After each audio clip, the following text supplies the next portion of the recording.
पैसा है, जनता का जो पैसा है अभिभावक। ठीक है। अब इंपॉर्टेंट बात क्या आएगी, क्या बोला हमने, यानी कि इसको हम बोलेंगे sentinel,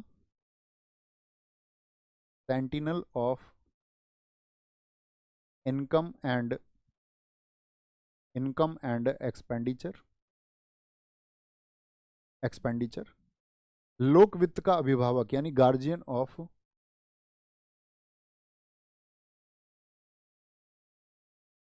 guardian of public finance. तो ये हम आपको पहले ही बता चुके हैं, मतलब सरकार में जो पैसा आया उसकी इनकम क्या थी, कैसे वो पैसा आया, कैसे खर्च हुआ। प्रहरी का मतलब क्या होता है, जैसे प्रहरी वॉचमैन को कहते हैं, ठीक है, वो भी एक शब्द होता है जो चीज़ों पर वॉच रखता है, ठीक है, जो आपका सुरक्षा का काम करता है कि भाई जो है चीज़ों का अपव्यय तो नहीं हुआ, अतिरिक्त चीज़ें तो खर्च नहीं हो गई हैं। ओके, देखभाल करने वाला इस साथी का नाम दिखाएं, क्या नाम है, गुन्नू गौतम, काजल गुन्नू गौतम। गुन्नू गौतम कौन है आपके, साथ में नाम लिखा है काजल गुन्नू गौतम, बहुत ठीक बताया आपने। ठीक है, आगे बात आएंगे, दूसरी चीज़ क्या है, दूसरी चीज़ क्या है, दूसरी चीज़ है आपका संघ व राज्य के, संघ एवं राज्य के, राज्य के संचित निधि, संघ और राज्य की जो संचित निधि है, संचित निधि का अर्थ क्या होता है, क्या एग्जाम्पल बता रखा है मैंने आपको, से जो खर्च होगा उस व्यय की संपरीक्षा करेगा ये। संपरीक्षा का मतलब क्या होता है, ऑडिट, ऑडिट करेगा भाई पैसा कैसे खर्च हुआ है, कहाँ कहाँ पर खर्च हुआ है, तो इसको लिख लेना, ऑडिट ऑफ सभी राज्य। ठीक है भाई, संघ का और राज्य का अपना संचित निधि है, संचित निधि का मतलब मैंने आपको बता रखा, कुल पैसा जो आया है, कुल पैसा यानी कि जो खाते में पैसा है सरकार के पास में, टोटल पैसा जो है, ओके, उसके व्यय की कि वो कैसे खर्च हुआ है, इसकी संपरीक्षा यानी इसका ऑडिट करेगा।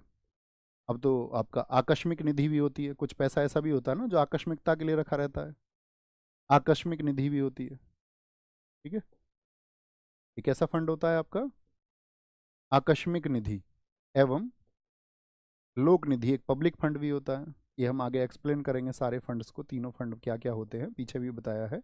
लोक निधि से व्यय का ऑडिट करेगा, व्यय का ऑडिट,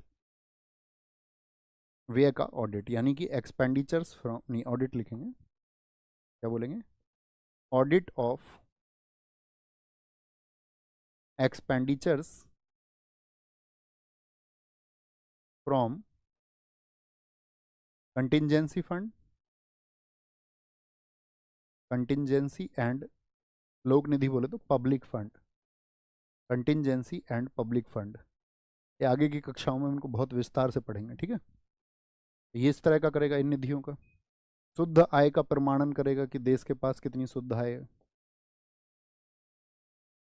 वो भी कौन करता है, शुद्ध आय का प्रमाणन का अधिकार किसको है आपसे पूछेगा, certification of net income. Net income क्या होती है, certification of net income, net income का मतलब कुल आय कितनी हुई है, कुल आय कितनी हुई है। साथ में सभी विभागों का ऑडिट करेगा, जितने भी भारत सरकार के विभाग हैं सभी विभागों का ऑडिट, सभी विभागों का ऑडिट।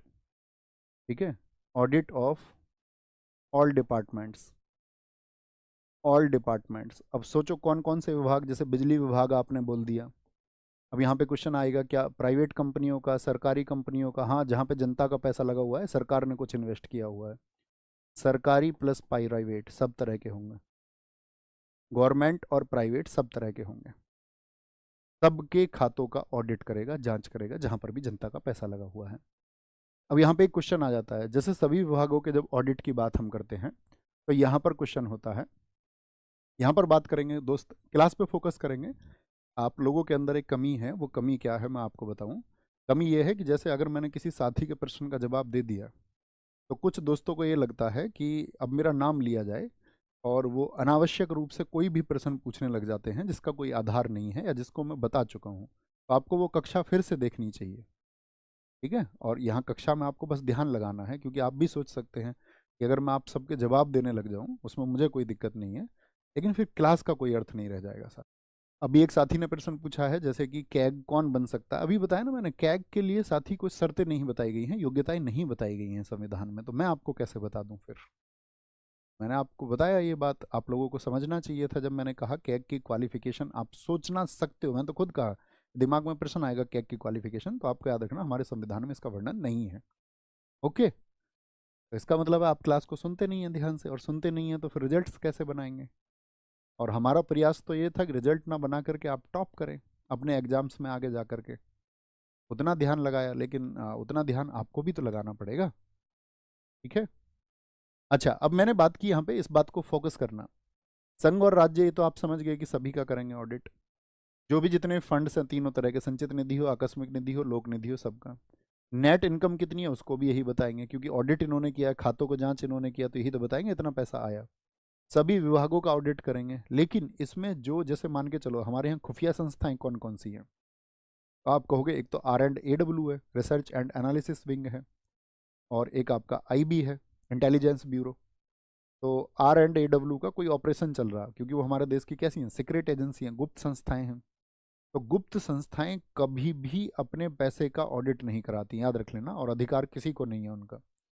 जैसे कि मान के चलो R&AW के जो हेड हैं, उन्होंने आपका एक गृह मंत्रालय को लिख दिया कि भाई हमें जो है इस ऑपरेशन के लिए अभी 50 करोड़ रुपए की ज़रूरत है, तो वो सैंक्शन हो गया उनके लिए 50 करोड़ रुपए।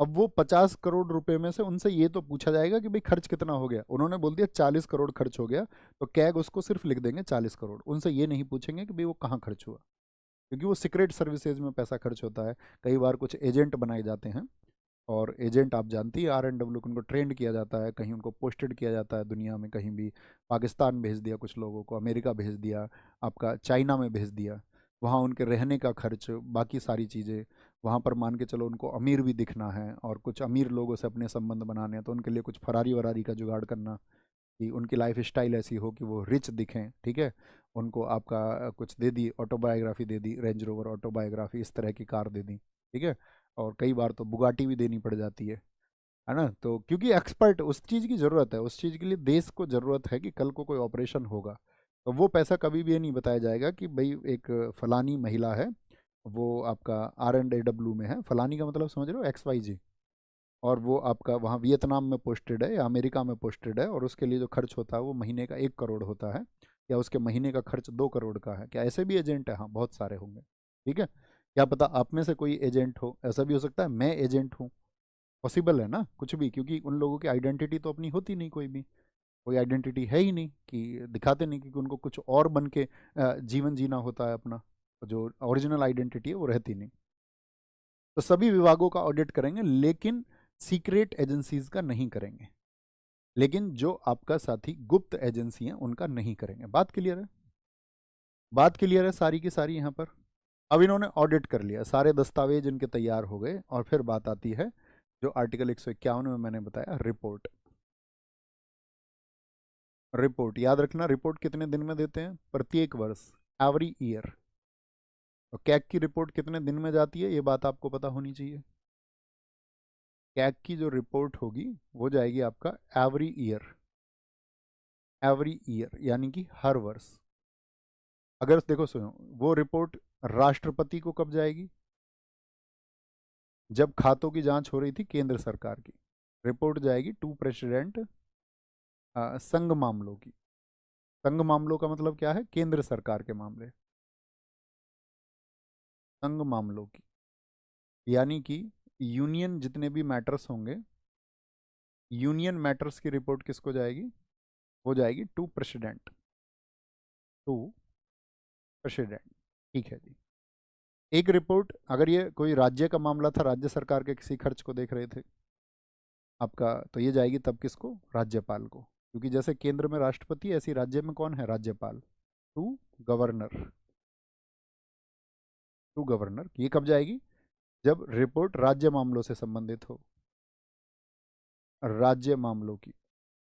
भाई किसी मान के चलो यूपी में अभी किसकी गवर्नमेंट है, ये क्या बोलेंगे? स्टेट मैटर्स, तो आप बोलेंगे अभी बीजेपी की गवर्नमेंट है, तो इस सरकार ने कोई घोटाला कर दिया, ठीक है, इस सरकार ने कोई घोटाला कर दिया, अब कैग उस पर नज़र बनाए रखे हुए हैं मान के चलो, तो कैग कह देंगे। अभी आपने पिछले वर्ष देखा था, पिछले वर्ष नहीं उससे भी पिछले वर्ष 2023 में आयुष्मान योजना पर तो कैग ने प्रश्न चिन्ह लगा दिए थे, केंद्र सरकार की 7 योजनाओं पर कोई आयुष्मान में इस तरह से घोटाला हुआ है। तो 7 योजनाओं को उन्होंने संदिग्ध बताया था कि इन योजनाओं में जो पैसा जा रहा है वो इस तरह से खर्च हो रहा है, तो कैग क्या रखते हैं, उस पर नज़र रखते हैं।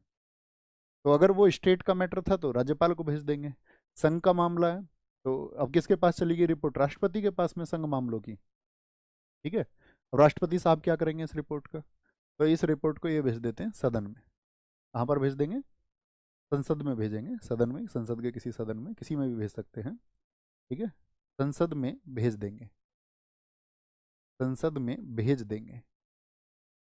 और राज्यपाल क्या करेंगे, इस रिपोर्ट को अपने पास रख लेंगे क्या, नहीं, ये जो स्टेट में विधानमंडल है, लेजिस्लेचर, जैसे केंद्र में संसद होती है ऐसे ही राज्य में क्या होता है, विधानमंडल में भेज देंगे। यानी कि sent it to parliament, sent it to parliament and sent it to legislature, legislature. अब फिर ये क्या करेंगे इसका, तो इन्होंने अपने सदन में पेश करेंगे, मान के चलो इन्होंने पेश कर दिया, तो इन्होंने अपने सदन में पेश करके फिर ये काम किसको दे दिया जाता है, पब्लिक अकाउंट कमेटी को। ये काम जाता है फिर सारा किसके पास में, पीएसी, यानी कि लोक लेखा समिति के पास में। लोक लेखा समिति फिर इस पर क्या करती है, जांच करती है, कैग की रिपोर्ट पर, कैग के साथ मिलके लोक लेखा समिति की जांच होती है फिर। ठीक है, इसके पास जाएगा फिर ये पब्लिक अकाउंट कमेटी। कितने सदस्य होते हैं इसमें, आपने शुरुआत में भी बताया क्लास में, पब्लिक अकाउंटिंग कमेटी। पीएसी का गठन कब हुआ था हमारे देश में, तो पीएसी का गठन हुआ था, मैंने आपको बताया था कि भाई पीएसी का गठन हुआ 1921 में। ठीक है, कि भाई जो पैसा खर्च हो रहा है उसकी जांच कर लेते हैं। तो लोक लेखा समिति फिर देखती है कि भाई ये जो जांच है ठीक है नहीं है। इसी तरह घोटालों का उजागर होता है, जैसे आपने देश में पढ़ा हो, अगर मैं आपसे बताऊं, कुछ स्पेक्ट्रम आपने सुने हो, 2G स्पेक्ट्रम घोटाला हुआ था या नहीं, सुना है कभी, 2G स्पेक्ट्रम खुलासा किससे हुआ, कैग की रिपोर्ट से हुआ। कोल घोटाला, कोयला घोटाला हुआ, कोयला घोटाला, आप लिखिए जरा कौन कौन से घोटाला, बोफोर्स तोप घोटाला, ये ऐसे घोटाले सरकार को 1,76,000 करोड़ का घोटाला हो गया। कोयला घोटाला 1,86,000 करोड़ का नुकसान हो गया देश को, क्योंकि आपका कांग्रेस सरकार में क्या हुआ 2004 से 2009 के बीच में, जो अपने लोग थे उनको बोली लगा करके बहुत सस्ते में टेंडर दे दिए गए। लेकिन अगर उनकी बोली लगती, यानी कि अगर कंपटीटर आते बिजनेस में, तो वो पैसा कहाँ आता, सरकार को उतना फायदा होता, तो वो फायदा सरकार को नहीं हुआ, तो मतलब घोटाला है।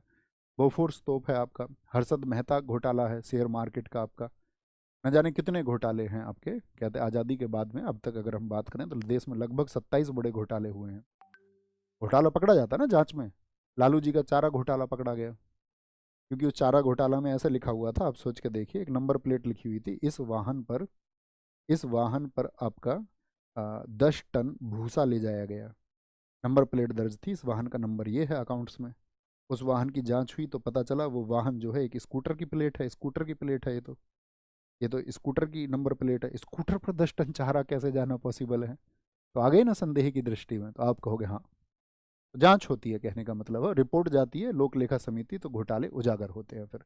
और कई बार तो घोटाले सरकार गिरने का कारण हो जाते हैं, इसलिए सरकारें बहुत अवेयर रहती हैं कि भाई पैसे को ठीक से खर्च करें, कल को ऐसा ना हो कि घोटाला उजागर हो जाए और सरकार चली जाए।